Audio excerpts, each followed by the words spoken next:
جریان کے آپ کے جسم کے اوپر کیا برے اثرات پڑتے ہیں، یعنی منی کا اخراج پیشاب سے پہلے یا پیشاب کے بعد، اس کو جریان کہتے ہیں۔ اور اس سے آپ بچ کیسے سکتے ہیں اور اس کا علاج کیا ہے، میں آج آپ کو اپنی اس ویڈیو میں بتاؤں گا۔ یہ کتنی خطرناک مرض ہے، سب سے پہلے میں آپ کو اس کے متعلق بتاتا چلوں۔ جریان ایک ایسی مرض ہے کہ اگر یہ کچھ عرصہ رہ جائے، آپ اس کا علاج نہ کریں، اس کے اوپر آپ توجہ نہ دیں یا خوراک کے اوپر آپ خیال نہ کریں، پرہیز کا خیال نہ کریں، تو وقت گزرنے کے ساتھ ساتھ آپ کا جسم جو ہے بالکل کمزور ہو جاتا ہے، آپ کی ہڈیاں جو ہیں وہ بالکل کمزور ہو جاتی ہیں، اور آپ کے گال جو ہیں وہ پچک جاتے ہیں، اور وقت گزرنے کے ساتھ ساتھ آپ نامردی کا شکار ہو جاتے ہیں اور آپ عورت کے قابل نہیں رہتے۔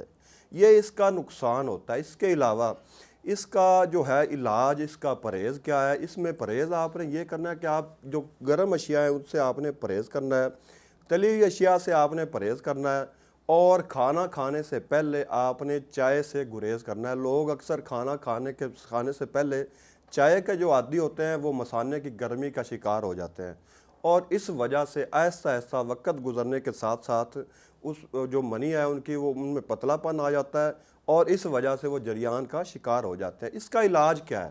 میں آج آپ کو ایک انتہائی اہم نسخہ بتانے لگا ہوں۔ اس کو اگر آپ گھر میں بنا کر استعمال کر لیں تو اس کے استعمال سے انشاءاللہ پرانے سے پرانا جریان جو ہے وہ ختم ہو جائے گا۔ کرنا کیا، آپ نے بازار سے کسی بھی اچھے پنساری کی شاپ سے آپ نے لینے ہیں سمندر سوکھ 20 گرام، تخم ہرمل 20 گرام، تخم ریحان 20 گرام، تج 20 گرام، تال مکھانہ 20 گرام، مصری کوزہ 50 گرام۔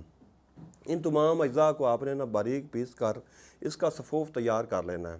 اس سفوف میں سے 1 چمچ آپ نے دودھ کے ساتھ رات سوتے وقت استعمال کرنا ہے 1 ماہ تک۔ انشاءاللہ 1 ماہ تک استعمال سے پرانے سے پرانا جریان، خواہ وہ جتنا بھی زیادہ ہو چکا ہے، انشاءاللہ اس کے استعمال سے وہ دور ہو جائے گا، اور آپ آہستہ آہستہ آپ کی جو طاقت ہے وہ بحال ہو جائے گی، آپ مردانہ طور پر بھی آپ کی جو قوت ہے وہ بھرپور ہو جائے گی۔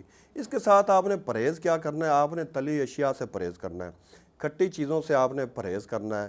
اس کے علاوہ آپ نے بادی اشیاء جو ہیں، آلو وغیرہ، جو چاول وغیرہ، ان چیزوں سے بھی آپ نے پرہیز کرنا ہے۔ یہ تھا نسخہ جریان کے لیے۔ میں نے آپ کو جریان کے نقصانات بھی بتائے ہیں، ان چیزوں سے آپ نے بچنا ہے۔ اس نسخے کو استعمال کریں، انشاءاللہ آپ کو فائدہ ہوگا۔